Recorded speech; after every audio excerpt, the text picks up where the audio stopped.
Hello, I'm Nelson, and I want to talk. I want to continue and kind of give y'all the conclusions that I've come to. If you are a part of my Discord community, or if you're a part of the Patreon, you've heard me mention before that I believe that the uh, Cometians and the Hebrews were the same race of people that had a different culture. So for the new people, I'm going to recap that, and then I'll go into the new stuff that I've uncovered. So. Um, Once again, I believe that the Hebrews and the Cometians, Kemet and Egypt, are the same place, just that Egypt is the Greek word. So I'll use the Egyptian word. I'll use the actual Cometian word, Kemet. um, so um, I actually believe that the Egyptians or the Cometians and the Hebrews worshiped the same God and were the same people. They just had a different culture as how they related to God and how they set up shop. Um, Later, I found out this is back, and I'll get to that later. But the Hebrews and the Egyptians, the Hebrews and the Cometians, for the most part, had the exact same writing system. They both used hieroglyphs and they used acronyms. They didn't use vowels. So their writing system, their language was almost the same. And once again, they were both monotheistic cultures.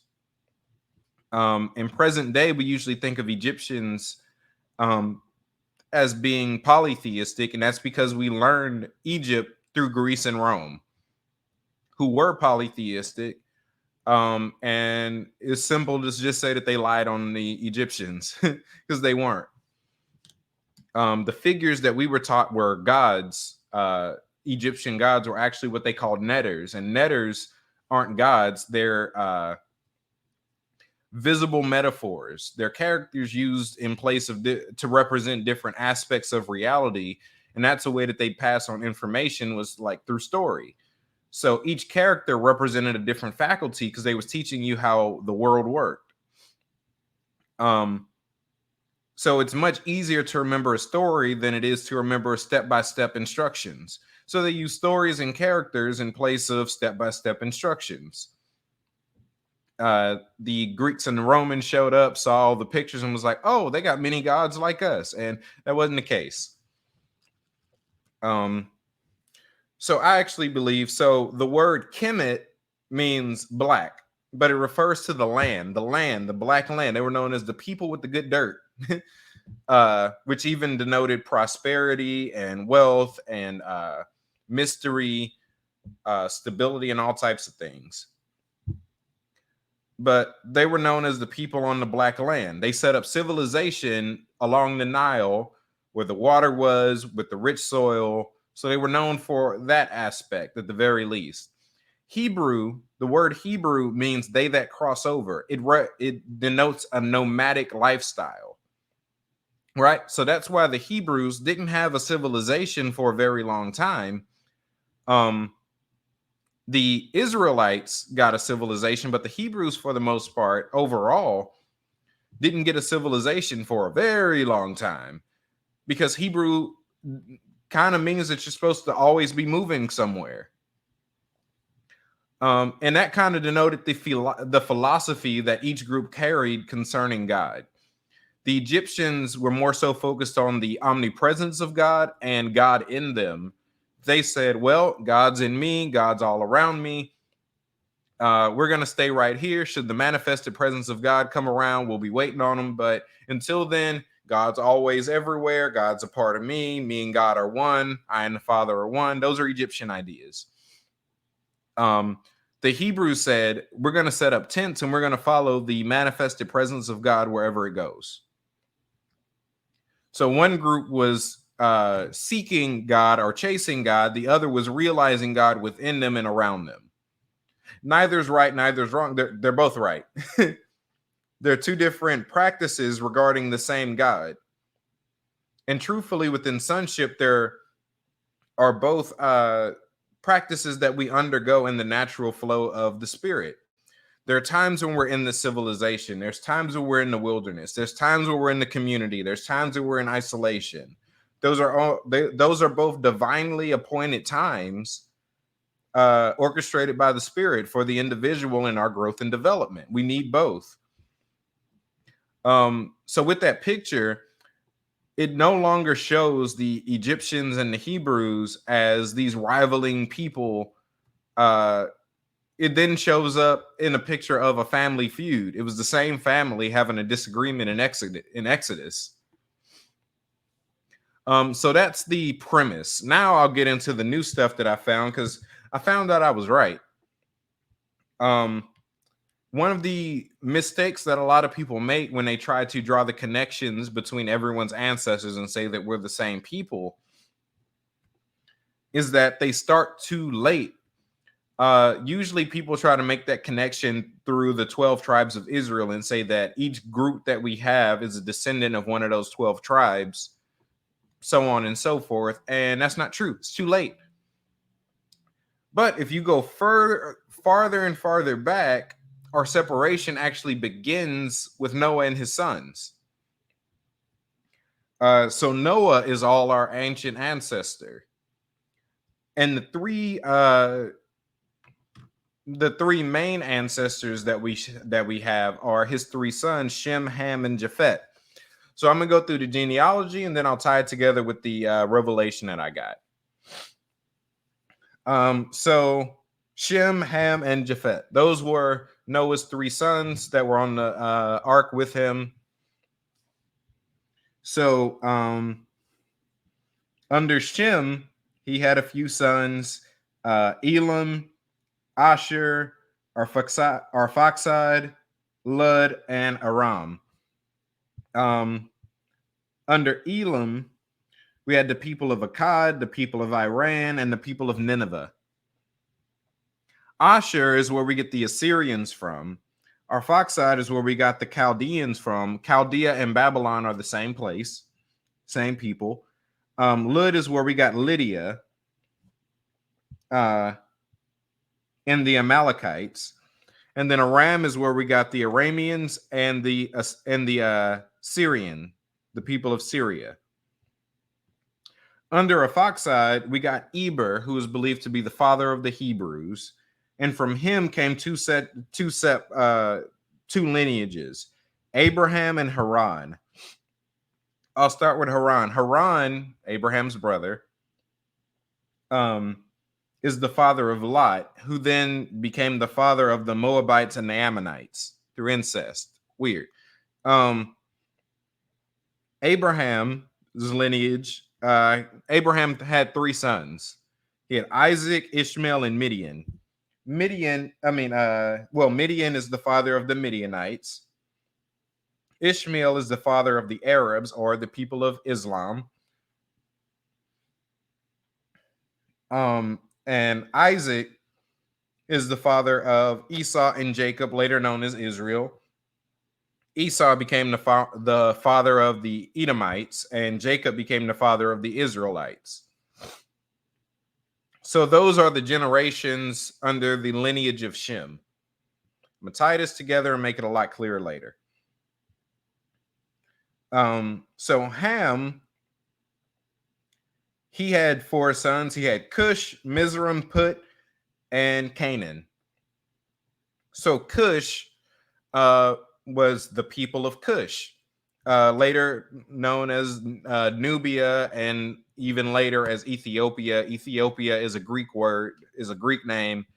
The word Ethiopia comes from the Greek word Ethiopos, which means burnt-faced people, because they were black, like as black as my microphone. So that was the understanding. That's why they were called that. Mizraim is the Hebrew word for Kemet, which is the same as Egypt. Put is ancient Libya, and Canaan is, well, Canaan. So then we go to Japheth, and Japheth had a lot of sons. He had Meshach, Tiras, Gomer, Magog, Madai, Javan, and Tubal. Meshach is considered the father of the Slavs and the Armenians. Tiras is considered the father of the Tarakians. Gomer is considered the father of the Cimmerians, the Celts, the Italic people, and the Germans. Magog is considered the father of the Scythians or the Goths and the Russians. Madai is considered the father of Medes and the Persians. Javan is considered the father of the Greeks, and Tubal is considered also to be the father of Italy, Portugal, and Spain. So just as a quick summary, because I said a lot, the civilizations that came out from under Shem were, well, they came from under the Sumerians. The word Sumer came from Shem. It was the people of Shem. So Sumer, Samaria, Shem, same place. And from under there came the Assyrians, the people of Akkad, Iran, Nineveh, Chaldea or Babylon, Uruk, which is now known as Iraq. It's the same word, just spelled different. Lydia, the Amalekites, the Arameans, the Syrians, the Moabites, the Ammonites, the Midianites, the Israelites, the Hebrews, the Edomites. It's even believed that the Native Americans come from this lineage also. At least by a lot of scholars, I consider the Native Americans to be a mix of the people of Shem and the people of Ham. So Ham, under his lineage, was the people of Cush, the people of what we know as Egypt or Kemet, people of Libya, and the people of Canaan. The Aboriginal Australians are also considered to be descendants of Ham. So then the people of Japheth are all the white people. We get the Slavs, the Celts, the Italians, the Portuguese, the Spaniards, the Greeks, the Romans, the Germans, the Russians, the Chinese. All of those are considered the descendants of Japheth. Now, let's address the curse of Ham as it's known, even though Ham didn't get cursed, his son did. Yeah, I'll start this early. Who cares? We've all heard the story, we've heard the story. Ham walked in, caught Noah drunk, passed out naked.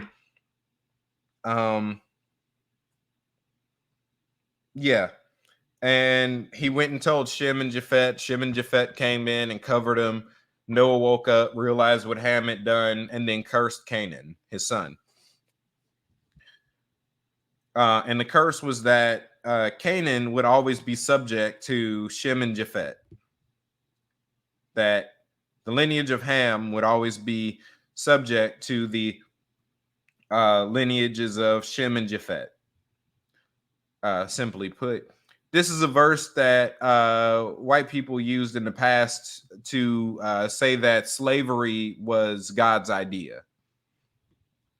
Something I've heard before. It's not true, but that's something people use because the people of Ham, like I said, Egypt, Cush, Ethiopia, blackety black people, the people of Japheth teach that that curse is why slavery is okay. It's a lie, but I actually believe that Noah represented a whole person. He represented the fullness of a healthy human being in body, soul, and spirit. And I believe that his three sons were each given a portion of his wholeness to carry and walk out. And this is even seen in the cultures of these three. The people of Shem, I consider, are the people of the spirit. The people of Ham I consider the people of the body. And the people of Japheth, I consider the people of the soul. The people of Shem, like I said, we get the Israelites, the people who walked in the spirit, heavy, real spiritual encounters, spiritual demonstrations. They actually had direct relationship with God. The people of Ham mastered the body.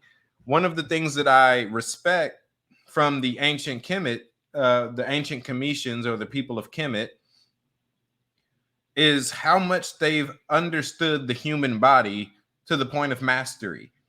They understand the stomach. One of their practices is that if you have an issue in your body, they can tell you what food you need to eat to fix the issue in your stomach, and it'll stop happening. So here's a paradigm that I like from them also concerning diet. I'm from Texas. We have this thing called crawfish season. And crawfish season is the time period where crawfish are in season. Now, this doesn't mean that you can't find crawfish outside of season. It just means that for most people, if they eat crawfish out of season, it'll make them sick. Now, ancient Kemetian truth is that all food has its cycles of when it's in season and out of season. But the luxury of the Western world in America with all these grocery stores, we can get what we want whenever we want, whether it's in season or not. Therefore, we poison ourselves by eating food out of season because we can. It's a Kemetic idea, and I love it. It's a truth that they carried. They understood the body, the science of the body. The Egyptians mastered. They mastered physical anatomy long before a lot of our specialists came, and they're still not better than ancient Egyptians were. Even some of the things that we equate with Asians actually came from Kemet, like Kung Fu. Martial arts is something that originated in Kemet. If you do some research, the first martial artist or the first Kung Fu master was a guy named Bodhidharma. And he was Indian, because even Buddha was India, or he was Indian. India was ruled by Kemet for a long time and actually adopted their culture from ancient Kemet. So even the animal styles that we know as Shaolin Kung Fu actually originated in Africa. Think about it like this, and I've heard wonderful man, hopefully I get to have him on the inner, Mfudishi. He said that back when he was training in martial arts, the Chinese had him, he was able to do the dance of the lion with the Chinese. Here's the thing. There aren't any lions in China. There aren't any lions in China. So where'd they get it from other than an African who had lions? So the actual foundations of martial arts are African practices. Even the Asian idea of chi is actually something that's also found in Kemetic science first, called Sekhem, which is the energy that flows through the body. I call it bions, but Sekhem is the ancient Egyptian word for it. The science was already there. So I consider the people of Ham to be the masters of the body. Like, even when it came down to warfare, the people of Ham were the experts at fighting. Pretty much every time you read a story about the Israelites losing a fight, it was to a lot of times one of the descendants of Ham. They lost to the Canaanites. They lost to the Philistines. They lost to, you get the point. They lost to the Egyptians. That's because they were fighting them in their terms and on their turf. They were the masters of the body. The people of Nubia or Kush were the greatest archers in history. Once again, they're who taught the Chinese archery because they didn't have it. The idea that we see in the movie 300 of blotting out the sun with arrows is something that the Kushites were doing. One of my favorite people that I've learned recently is Queen Amarias. I know I said her name wrong, but she was a one-eyed queen of Kush, or a Candace of Cush. Cush means queen. Candace means queen mother. And she was alive. She was a contemporary with Yeshua. She ruled the region of Cush during that time and was actually in direct conflict with the Roman emperor at the time. She would fight on the front lines, and they were slaughtering Roman soldiers left and right. One of my favorite stories that I've come upon about her is when she sent a messenger to, I believe it was Augustus Caesar at the time. And he brought some arrows with him, and he said she's offering her friendship. If you don't want her friendship, keep the arrows because you're going to need them. Rome signed a peace treaty. That's even one of the things I teach concerning colonialism and colonization is that colonized and uncolonized just mean could you fight or not? That's it. That's the only difference. The people that could fight didn't get colonized, which Ethiopia is still untouched. Those were the Cushites. Still untouched. It's can you fight or not? It's how colonization worked. So that's the people of Ham. The people of Japheth, I consider them the masters of the soul. One of the best people to come from that region who mastered the soulish dimension is Buddha, Gautama Siddhartha. That's a dimension of soulish enlightenment, which is, I believe, a necessary part of our anatomy and our wholeness. But a key characteristic of the people of Japheth is that they fell heavy to polytheism, paganism, idolatry. They fell into that hard. And I believe that's because they were the people of the soul. They weren't spirit-led. They weren't even led by observing nature and just doing the best for survival like the Egyptians or the people of Ham were. The soul is a tricky area. So I believe a lot of their deception came simply from the fact that they were moving in the dimension of the soul and got deceived, which is why the Egyptians and Romans assumed that the Egyptians were polytheistic also. The Indians are as in the people from India are an interesting group that scholars haven't actually been able to pin down which of the three they actually came from. Because they have an ancestor in their stories called Japheth, which is Japhet, the same way the Greeks have Iapetos, which is the same as Japhet also. It's the same word because Greeks don't use J's, they use I. So if you replace the J with the I, you get Iapetos. Same thing, same person. But also in India, in certain areas of India, they have people that are called Rajaputs. It's warrior kings. But the word Rajaput means warrior from Put. Put is a region under Ham. It's one of Ham's sons. It's ancient Libya. But at the same time, it's believed that the person that founded the Indus Valley civilization was a descendant of Shem, whose name I don't remember. I think it's like Oraj or something like that. Probably should have looked it up before I started recording. But yeah, it's actually believed that descendant of Shem is the one who actually established the civilization. But the actual culture that they got, the spirituality that they have is actually body science that they got from the Egyptians long and long ago. Because once again, the Egyptians ruled India for a while. And if you look at a lot of their depictions, a lot of the men were crispy black or blue, like the Ethiopians and like the Egyptians. And a lot of the women were of lighter skin. Once again, the people of Japhet are white people for the most part. They have a whole lot lighter pigmentation.